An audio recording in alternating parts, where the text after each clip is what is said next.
Salam jumpa Bapak dan Ibu peserta e-learning pengenalan aplikasi Sakti bagi kementerian atau lembaga.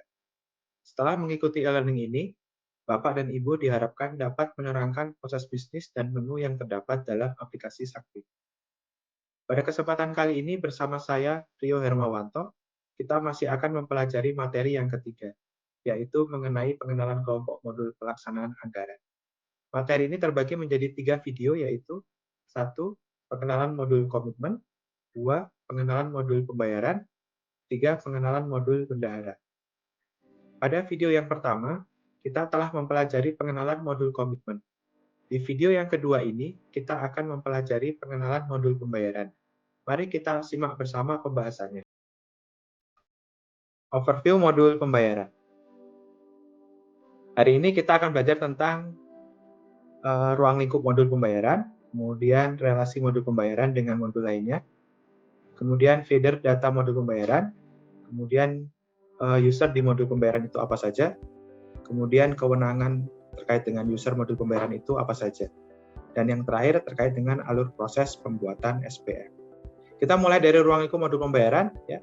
Yang pertama ada pencatatan SPP, kemudian yang kedua ada penerbitan SPM, kemudian yang ketiga pencatatan SP2D, yang keempat pencatatan perintah bayar, yang kelima pencatatan RPD harian atau rencana penarikan dana harian, yang keenam ada monitoring SPP, kemudian yang ketujuh ada monitoring pengiriman ADK SPM, dan yang terakhir terkait dengan koreksi belanja dan penyesuaian Pagudipa. Terkait dengan relasi modul pembayaran dengan modul lainnya, modul pembayaran berinteraksi dengan modul anggaran terkait dengan data Pagu. Kemudian apabila sudah ada pembayaran, maka akan ada update terkait dengan fund available yang terkait dengan modul anggaran, sehingga tidak terjadi duplikasi pembayaran. Kemudian terkait dengan hubungannya dengan modul bendahara mengirimkan data terkait dengan DRPP, kemudian DRPP hibah, pengeluaran belanja, kas masuk BLU. Nantinya modul pembayaran berdasarkan data DRPP tersebut akan membuat suatu SPM atau SPP ya, yang nanti diproses menjadi SP2DUP, GUP, TUP, LS, dan bendahara. Kemudian kaitannya dengan modul komitmen, diawali dengan modul komitmen merekam BAST, kemudian BAPP, BAKP, gaji supplier kontrak.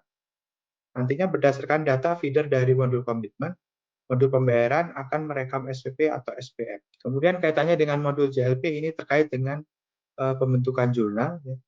Jadi ada beberapa transaksi yang membentuk jurnal secara otomatis di aplikasi Sakti. Kemudian terkait dengan modul piutang, ini terkait dengan cicilan piutang yang berasal dari potongan SPM. Untuk feeder data modul pembayaran, ada dua, yaitu terkait dengan modul bendahara dan modul komitmen. Dari modul bendahara itu terkait dengan SPM UP, SPM GUP, SPM TUP, kemudian ada SPM pengembalian belanja, dan kemudian SP2HL ya, atau terkait dengan hibah. Kemudian terkait dengan modul komitmen, itu terkait dengan SPM kontraktual, non kontraktual, kemudian SPM gaji ya, kemudian gaji lainnya, dan yang terakhir itu ada MPHL BJS. Terkait dengan user modul pembayaran itu ada 3. Yang pertama adalah operator, kemudian validator atau PPK, kemudian yang ketiga ada approver atau PPSPM. Nah, kewenangan user di modul pembayaran itu yang kita mulai dari kewenangan operator ya.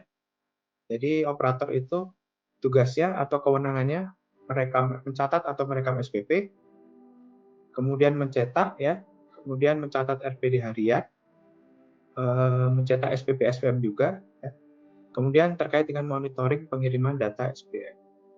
Kemudian untuk kewenangan validator atau PPK, tugasnya yaitu untuk memvalidasi RPD harian serta memvalidasi perekaman SPP secara sistem.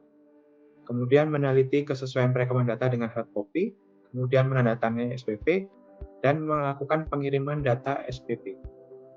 Kemudian yang terakhir ada kewenangan approver atau PPSPM terkait dengan persetujuan atas perekaman data yang telah divalidasi, kemudian meneliti juga kesesuaian antara data SPM dengan hard copy, kemudian meneliti kesesuaian data dokumen pendukung, kemudian memvalidasi data SPM, menandatangani SPM, kemudian mengirim data SPM, dan memonitor kiriman data SPM. Ada role lain ya, ada kewenangan lain yaitu untuk KPA, itu ada sebagai validator khusus hanya untuk surat perintah pengesahan pengembalian belanja.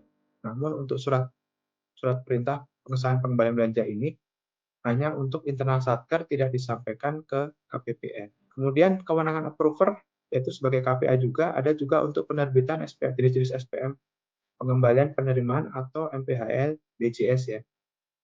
Memo pencatatan hibah langsung yang dalam bentuk barang, jasa, atau surat berharga.